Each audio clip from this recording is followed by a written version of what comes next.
Oi, pessoal. Aqui é Marcelo Serrano e esse é mais um episódio da nossa série especial Buy Side e Sell Side aqui no Itaú Views.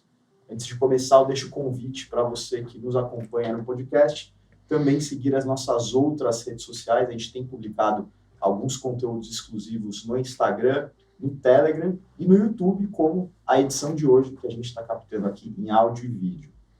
Bom, nesse episódio a gente vai falar sobre a indústria de fundos imobiliários, mercado que movimenta aproximadamente 130 bilhões de reais, com mais de 350 fundos listados na B3. E a ideia é entender aqui como o atual momento macroeconômico impacta os fundos imobiliários, quais as perspectivas quando a gente olha os diferentes segmentos e estratégias para o investidor conseguir se posicionar nessa classe de ativos. Para colaborar com essa discussão, a gente tem a presença aqui do Caio Castro, que é sócio e portfólio manager na RBR Asset, e o Marcelo Potenza, que é o nosso analista de fundos imobiliários aqui no Research do Itaú BBA. Caio, Marcelo, tudo bem? Tudo ótimo, obrigado pelo convite, Marcelo e Marcelo. Não é uma dupla sertaneja aqui, mas vai ser divertido. Bom dia, Marcelão. Bom dia, Caio. Tudo bom? Vamos lá, vamos embora. Bora, vamos nessa. Acho que para abrir esse papo, eu queria ouvir a opinião de vocês dois nessa primeira pergunta mais ampla. Se a gente considera um ambiente de juros e inflação altos como um elemento que pode ser interessante para fundos imobiliários, desde que, claro, o ritmo de atividade econômica também se fortaleça. No curto prazo, a gente tem uma volatilidade vinda aí de fatores políticos, mas como é que, na visão de vocês, esse contexto deve impactar a indústria no curto e no médio prazo? A gente tira vantagem desse contexto ou a volatilidade acaba impactando tudo que é renda variável? Como é que vocês veem? Quer começar? Então vamos lá. Eu acho que o mundo vive um cenário difícil, né? Então a gente tem juros e inflação tanto no Brasil quanto lá fora. Isso atrapalha bastante a dinâmica de fundos imobiliários. Acho que invariavelmente, não é o correto, né, mas o investidor ele pega o yield do fundo que ele está na carteira dele, compara com o patamar da taxa Selic, aí ele vende o fundo imobiliário e compra o Tesouro Selic, e aí o mercado vai sofrendo pouco a pouco. Então, vamos supor, o cotista hoje tem um fundo lá de tijolo que está pagando seus 8%, 9% de dividend yield, ele compara com os 13 e pouco da Selic, e ele vai lá e compra o Tesouro Selic, não tem o que fazer.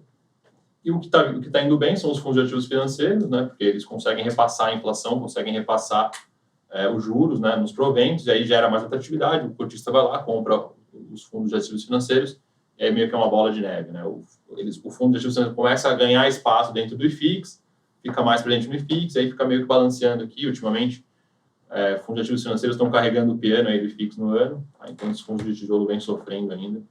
Então, acho que é um cenário difícil ainda. No segundo semestre não vejo muita perspectiva de melhora ainda. Eu acho que a dinâmica vai continuar com fundos de ativos financeiros indo bem, com atratividade, distribuindo os melhores proventos, e os fundos de tijolo ali lateralizados ou com desempenho negativo. Eu acho que o resultado final aí de IFIX é um IFIX meio de lado, que é o que está acontecendo até agora no ano, né? É isso aí. Eu acho que quando a gente olha fundo imobiliário, a gente tem que entender a estrutura do fundo imobiliário, né? O fundo imobiliário a gente enxerga como sendo uma casca. Dentro dessa casa, você tem duas grandes classes de ativo para trabalhar. Uma são os fundos de papel e outras são os fundos de tijolo. Aí, como a gente enxerga? Uma renda fixa e uma renda variável dentro dessa classe de ativos. Então, nesse momento de Selic alta, a NTNB também, né, nos últimos dias, deu uma andada boa aí, você tem que fazer na nossa vida, você tem que fazer um portfólio, como se fosse um portfólio geral, mas dentro da classe de ativos de fundo imobiliário. Você tem uma parte em renda fixa e uma parte em renda variável. A renda variável buscando mais ganho de capital.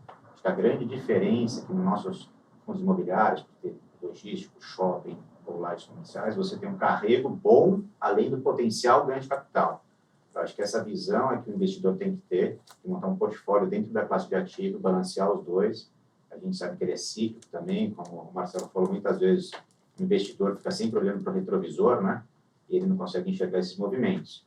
Então, acho que a gente vai falar mais para frente, mas acho que tem boas oportunidades. Concordo que os fundos imobiliários, né, que tem renda fixa, que tem IPCA, o CDI, pode ter uma deflação, não. Isso também dá um shake, o pessoal se assusta por um mês ou outro, mas eu acho que você tem que ter uma carteira balanceada, e ver também qual que é o seu apetite para risco, né? Então, dentro da classe, qual que você vai de risco? Acho que tem algumas grandes oportunidades. A gente está vendo aí tijolo extremamente barato. A gente está aqui agora na Faria Lima, o entorno está tudo sendo vendido por R$40 mil o metro, e no lugar que tem tijolo barato é na Bolsa. A gente já viu isso em outros ciclos, e geralmente essas oportunidades são oportunidades que você acha uma vez, duas na vida. Eu me lembro dentro, sei lá, estou 20 anos nessa indústria, 2, 3 oportunidades que você conseguiria dobrar seu dinheiro, tendo calma, tendo apetite a risco. Mas comprar tijolo barato, bem localizado, é uma das coisas mais difíceis que tem. A gente, como gestor, a gente busca todo dia. Não, e acho que até já começando a entrar em segmentos e puxando o gancho de lajes corporativas, acho que é um dos segmentos que mais chama atenção. A gente até conversava antes de começar a gravação desse fim do home office, retorno mais robusto ao presencial, como uma das tendências que deve ajudar e aquecer esse mercado. Como é que você está olhando as oportunidades? Você comentou um pouquinho no final da tua primeira resposta, Caio, mas o que chama mais atenção? Que perfil de ativo? Como é que funciona esse raio aqui da Faria Lima? Até onde ele vai? Como é que você está olhando? O que a gente tem olhado, a gente sempre buscou posicionar os fundos, o RBRP11, né, que é o nosso fundo de lajes.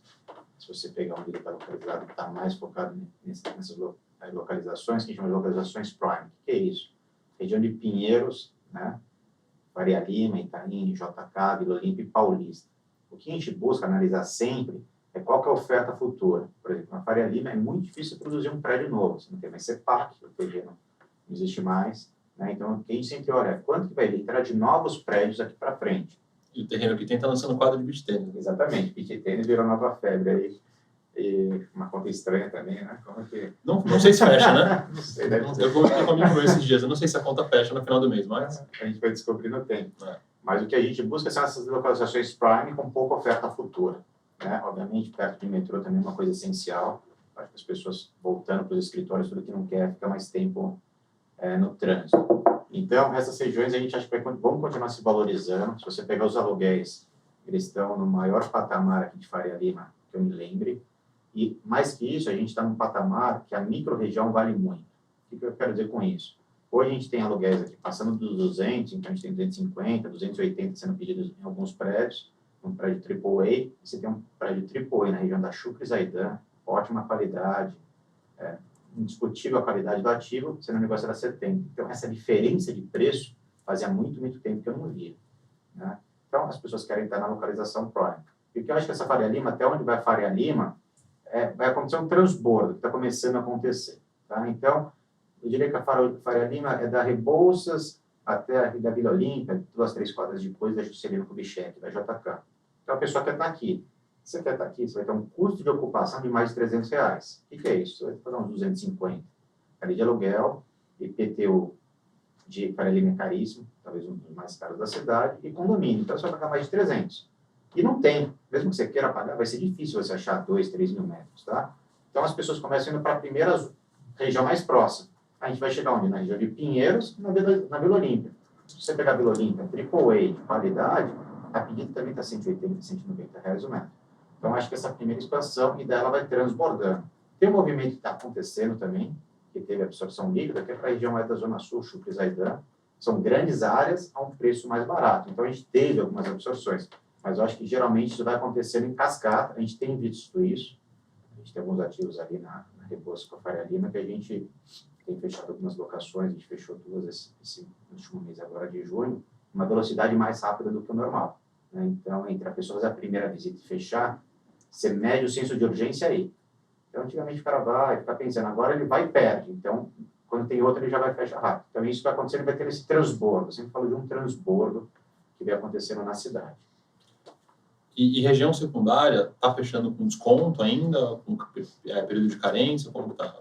Está fechando com desconto. Então, você pega... Mas mais do que o comum ou mais normal? Do comum. Mais do comum. A gente não tem nenhum ativo, né, nessas regiões. Uhum. A gente tem um ativo grande, que é o Ribeirão, a gente vai falar sobre isso, mas a gente entende que tá mais, a competição é mais com o Faria Lima, esse é o primeiro cara mais barato perto do Faria Lima, essa é a nossa tese, mas que a gente tem ouvido falar que não são 6 meses, que é o padrão, 12 meses. O desconto, quando você fecha um aluguel, vou falar que você fechou por R$150 o metro, você fala, no primeiro 6 meses depois da carência, eu te dou R$10. A gente tem ouvido falar 20, números hipotéticos aqui, só para a gente não marcar nenhuma coisa, mas das regiões secundárias, com muita oferta, né? Não dá para falar que a Chup é uma região secundária. Hoje ela é talvez maior nível de escritórios, mas ela tem muita oferta futura. Então, você tem 100 mil metros vindo, você tem mais 100 mil metros vindo. Então, isso daí faz com que o inquilino tenha poder de negociar. Então, a gente tem visto todas essas pedidas dos inquilinos em carência aqui, descontos maiores realmente. Legal, acho que é importante, a gente falou na primeira pergunta sobre a característica e a possibilidade de ganho de capital, né, quando a gente olha principalmente para fundos de tijolo. E, Marcelo, queria te perguntar como você vê esse, talvez, descasamento entre o valor das cotas e o valor justo dos imóveis, possibilidade de valorização das cotas nesse contexto e perspectivas de dividendos, se a gente deve ver aumento no yield, se a gente deve ver mais dividendos. Como é que você olha um pouco essa parte? Vamos lá. O Caio adiantou um pouquinho aqui sobre desconto já, né, mas eu vou colocar um pouco de número para ficar mais fácil para entender. Então, acho que no final do ano passado, né, a gente teve uma transação aqui no Malzone, prédio atravessando a rua aqui, a R$36 mil o metro quadrado. Só colocar a inflação desse período, ele já passa, deve chegar perto dos 40. Em maio, a gente teve uma transação muito grande ali na Infinity Tower, que é a sede do Credi, da Bloomberg, que avaliou o prédio aí perto dos R$40 mil o metro quadrado. Então, você tem, sei lá, você tem fundos monoativos ali na Vila Olímpia negociando a R$17 mil o metro quadrado. Então, é o dobro. Né? Então, você teria que dobrar o preço ali. Óbvio que a Infinity Tower está no miolinho do Itaim, é uma região super demandada, né? Você tem toda uma rede de serviços em volta ali. Tem que ser um pouco mais caro que a Vila Olímpia, mas não o dobro, né? Então, você tem um desconto para capturar. Então, acho que quando você tem esses negócios saindo, essas transações saindo no mercado privado, é muito mais fácil você mensurar quão barato está o fundo imobiliário no relativo. Tá? Eu acho que isso vale para laje, também vale para galpão. Tá? Então, na semana passada, se não me engano, está aqui, hoje é dia 13, né? Semana passada teve uma negociação de um galpão refrigerado a mais de 6 mil reais por metro quadrado, um valor super relevante. Tudo bem que você tem um galpão logístico, ele é mais barato que o refrigerado, né? Porque o refrigerado tem maior valor agregado ali dentro. Só que assim, você tem galpão sendo negociado na bolsa a 2.500, 3 mil reais por metro quadrado. Então, tem uma diferença grande aí de ganho de capital. Tem a questão do custo de reposição também, né? Que a gente sempre comenta nos relatórios aqui, acho que vale a pena mencionar. Então, para você tentar replicar um ativo na Faria Lima, hoje em dia, você não gasta... Quanto está hoje? Cai mais ou menos uns 30, 32? Na Faria Lima, se pudesse, seria isso. É isso, né? Não tem como, você não tem CEPAC, né? Quem carregou os prédios por muito tempo. A gente está produzindo, no fundo de desenvolvimento comercial que a gente está produzindo 7 prédios comerciais hoje e um dentro do RBRP. Tá? Então, é muito interessante isso que a gente vê. Hoje, a obra de comercial subiu muito. A gente tem muito vidro, tem muita esquadria. Isso subiu muito, todos os commodities. Então, eu diria, o custo que a gente está vendo produzindo isso, que a gente já comprou o terreno lá atrás, porque o terreno também subiu, ele acompanha. Então, é impossível você produzir numa região prime, Faria Lima, nem dá para falar que seria 30 mesmo se tivesse, possível produzir menos de 20. Né? E é isso uma coisa que você fala, putz, quando eu compro abaixo do que eu estou produzindo, esse é o negócio que você deve fazer no mercado imobiliário. Porque comprar abaixo de produção é muito, muito difícil e é sempre um descasamento de ciclo, que é o que a gente está vivendo hoje. A gente já viu isso em outros ciclos também. E, pô, imagina, você comprar uma coisa pronta, pelo mesmo preço que você vai produzir, que você tem que comprar o terreno, aprovar, ter o risco de obra, desenvolvimentos, aprovações. Não, com locatário já, tudo redondinho, né? É uma diferença muito grande, realmente. Eu acho que esses são os pontos que mais chamam a atenção de ganho de capital em laje e em galpão, essa questão do custo de reposição e do que vem sendo negociado no mercado, né? Agora, de proventos, eu acho que alguns fundos, aqueles que têm imóveis bons e bem localizados, eu acho que o poder de barganha, né, que o Caio mencionou também, ele já passou para a mão do proprietário. Eu acho que as revisionais de contrato vão ser mais favoráveis ao proprietário, consequentemente para o fundo.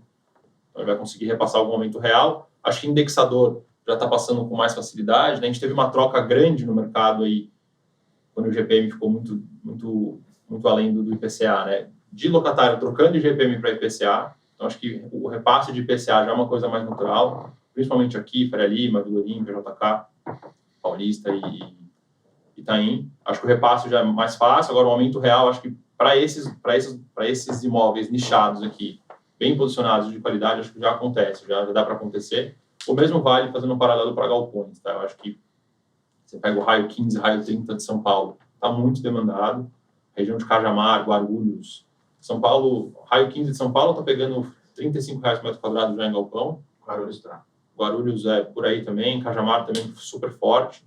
Então, acho que hoje, eu acho que você tem oportunidades óbvias em qualidade e de qualidade bem localizadas. Então, acho que tem que investir nisso, né? Você não precisa se aventurar para ganhar dinheiro no mercado de tijolo hoje em dia, de fundo imobiliário, na minha opinião. Isso só acrescentar de galpão também, a gente tem uma exposição grande em Extrema, a gente tem 2 galpões diferentes, um para um monousuário e o outro para um condomínio.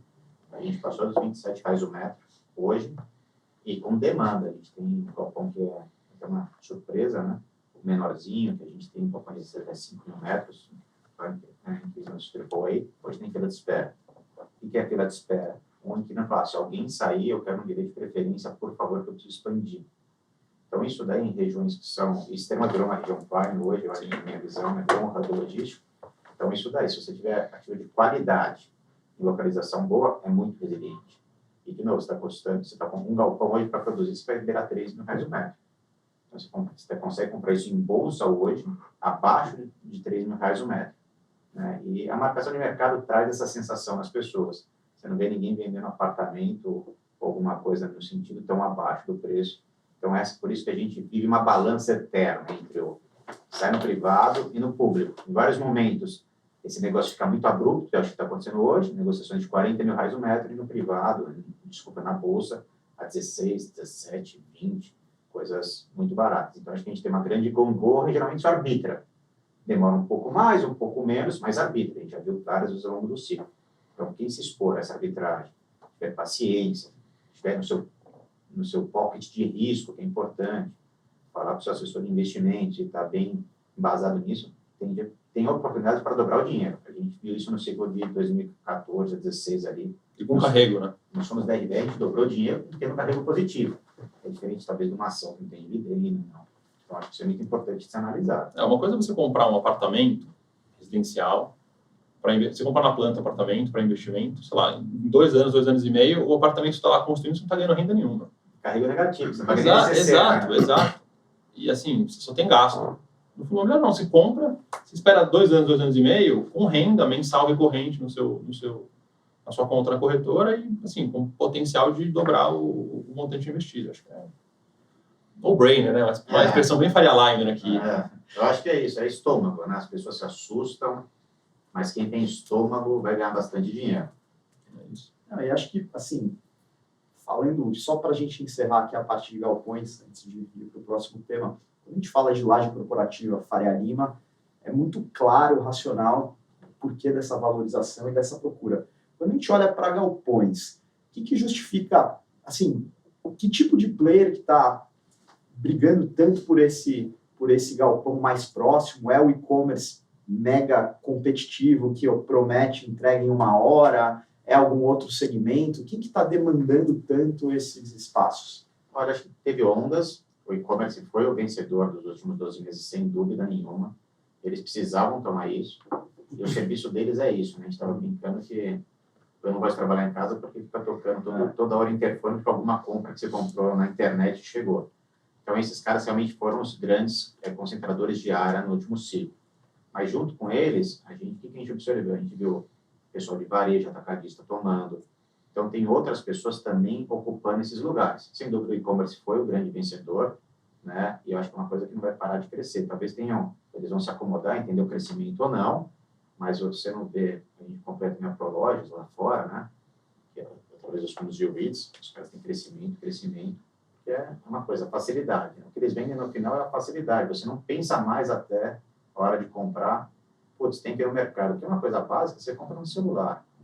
Né? Então, isso daí é difícil você ver isso voltar para trás. Então, acho que esses caras continuam sendo grandes consolidadores, mas você vê, por exemplo, que a gente vê indústria farmacêutica vindo aí também, eles continuam crescendo, a gente vê também refrigerados, como o Marcelo falou, que é uma coisa que tem demanda, e atacadistas. Acho que esses 3, além do e-commerce, que é o vencedor dessa última corrida, ainda procurando a área do mercado. Aí você faz a compra no e-commerce, aí você grava os stories, né? Fala dos recebidos do dia, tem todo um... né? Ao invés de fazer stories no shopping, você faz stories na portaria de casa. Exatamente. E, cara, acho que um outro tema que é importante a gente cobrir, quando a gente pensa em áreas concorridas, né? Até lembrando do jogo imobiliário, tem a região da Faria Lima e tem a região da Zona Sul do Rio de Janeiro, né? que também tem outras gestoras, tem uma parte do mercado financeiro concentrado ali.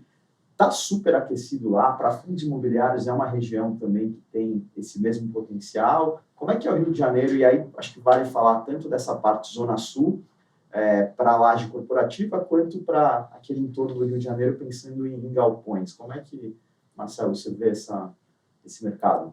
O Rio, assim, de forma geral, é uma situação muito mais delicada que São Paulo, né? Então, assim, a Zona Sul, super demandada. Zona Sul, assim, Leblon, né? Vamos falar de Leblon. Você tem bastante demanda de locação. Ali a conversa de locatário com proprietário já é bem mais direta, assim, ó, vou te repassar a GP, vou te repassar o IPCA, e é isso aí. Você quer, você não quer, tem quem queira aqui no Leblon. Também é um mercado com pouca oferta de área, né, é verdade. Você tem poucos prédios, tanto que, assim, é muito difícil você achar algum fundo imobiliário listado em bolsa que tenha alguma coisa ali no Leblon. É um mercado super pequeno, por isso fica muito concorrido. Diferente da Faria Lima, que tem bastante. Por mais que aqui já seja uma região subofertada, você tem muita oferta de prédio aqui para locatário. Então, a região sul do Rio de Janeiro ele é um ponto fora da curva dentro de uma cidade que está mais complicada do que São Paulo.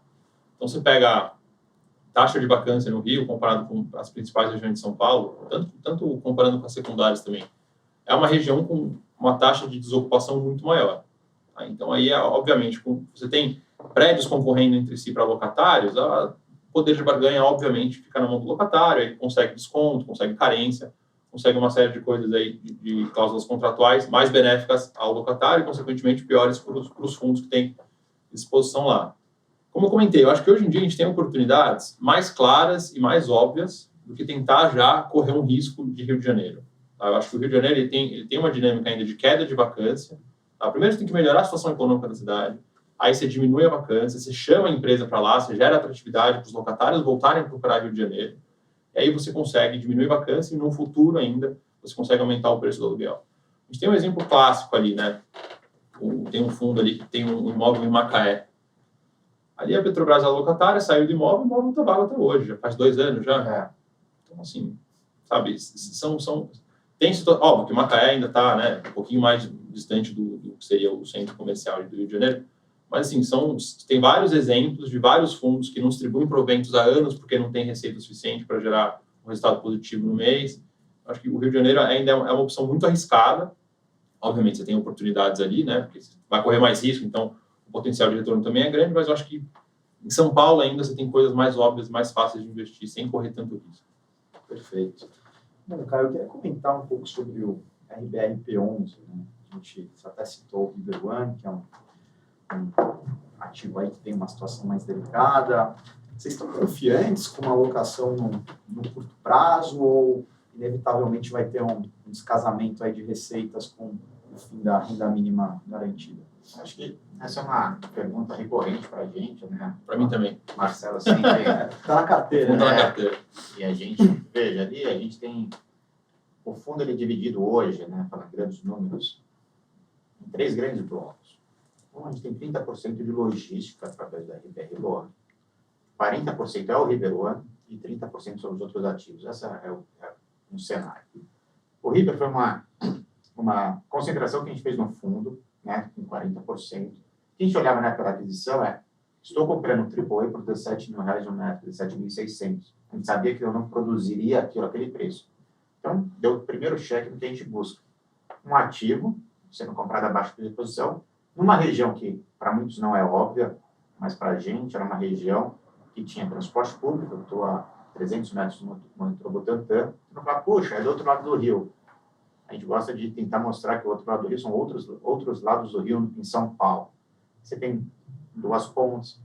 Meu escritório é aqui na Faria Lima com a JK, né? Então, eu vou no River toda semana, obviamente. Eu demoro 7 minutos, porque eu não pego um semáforo para sair da Faria Lima com a JK para chegar lá. Então, a questão da localização é uma coisa que tem que ser quebrada. Então, onde a gente consegue quebrar quando leva um inquilino lá para visitar o prédio.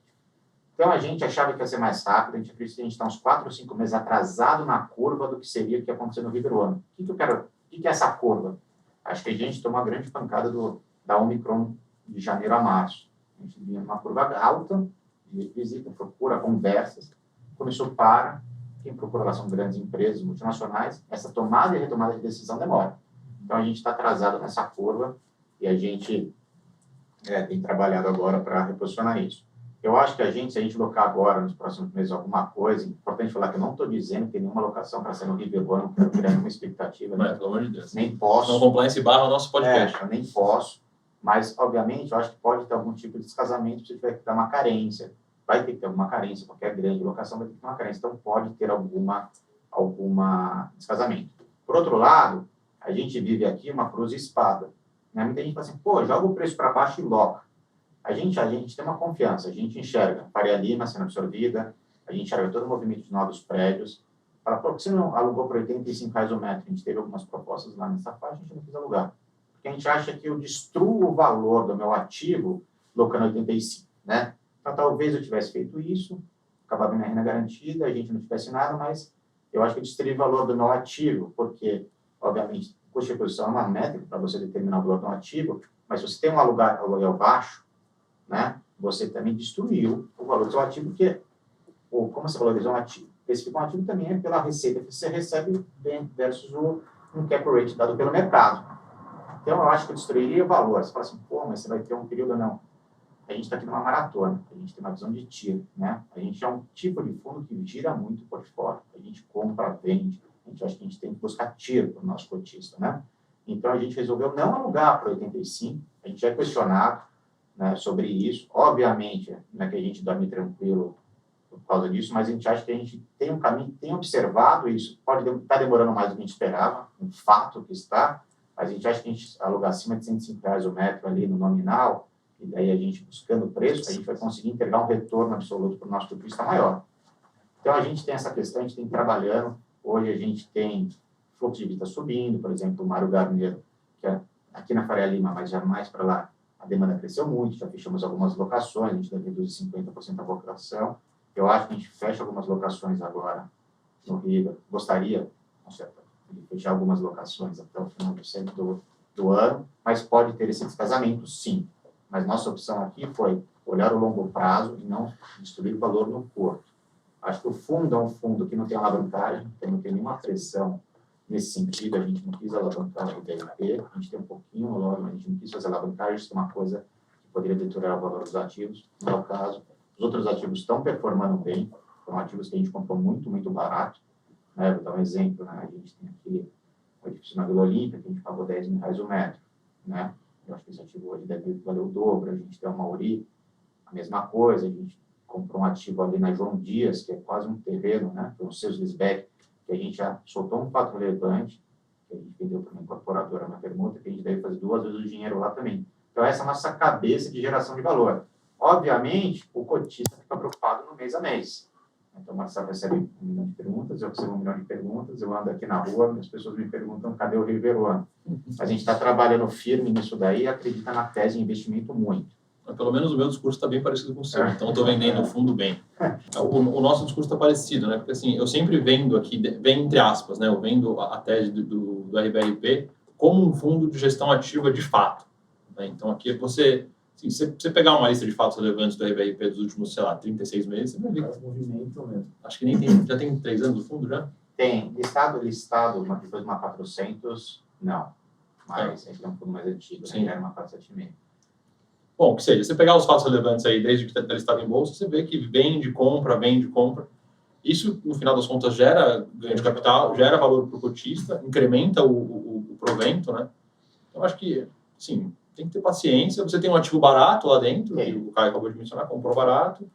Às vezes você, o que ele falou, você loca abaixo, aí até você fazer o catch-up do que seria justo de aluguel, demora muito e você destrói valor no longo prazo. Uma conta que a gente está fazendo hoje, a gente está sofrendo na bolsa, obviamente, a cota caiu. Se você analisar o valor da cota hoje, equivale ao quê? Você comprar o River One e levar todo o resto de graça.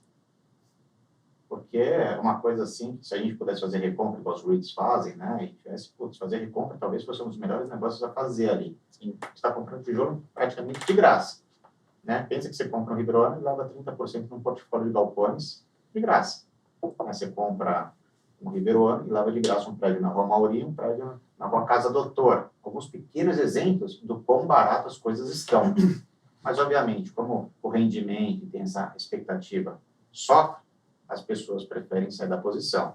Então, a gente vem trabalhando, e a gente é uma casa de gestão ativa, né? A gente sempre fez questão, não estou falando que está certo ou errado, tem fundos que falam, eu não vendo ativos. A gente, desde o começo, falou, nós somos uma casa de TIR, nós buscamos TIR. Então, agora a gente está dentro do fundo, a gente está produzindo um prédio em desenvolvimento na Vila Olímpia, muito próximo daquele ativo que a gente falou, por quê? Fala, pô, comprar na Vila Olímpia num preço que eu acho justo, não tem como hoje, vou ter que produzir, nós vamos produzir.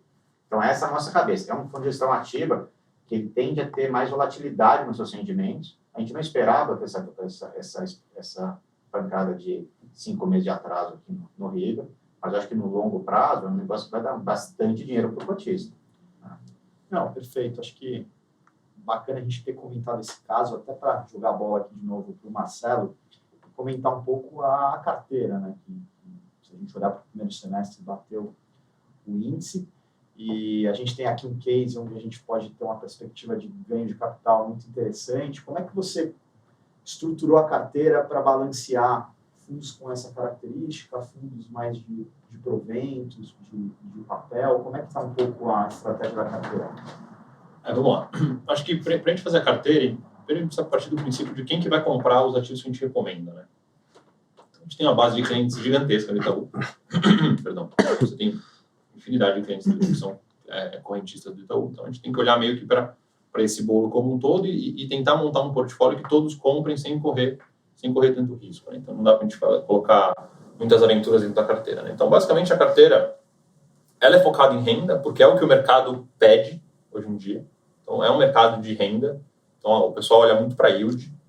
Então, a gente tem 45% em ativos financeiros, em linha com o que é o IFIX hoje em dia. Tá? Então, esses dois pesos são equivalentes.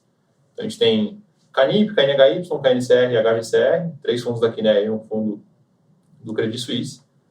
Aí a gente tem a parcela investida em tijolo, né? Que aí a gente tem carregos bons ali dentro, mas também ali eu acho que é a parte da carteira com potencial de ganho de capital.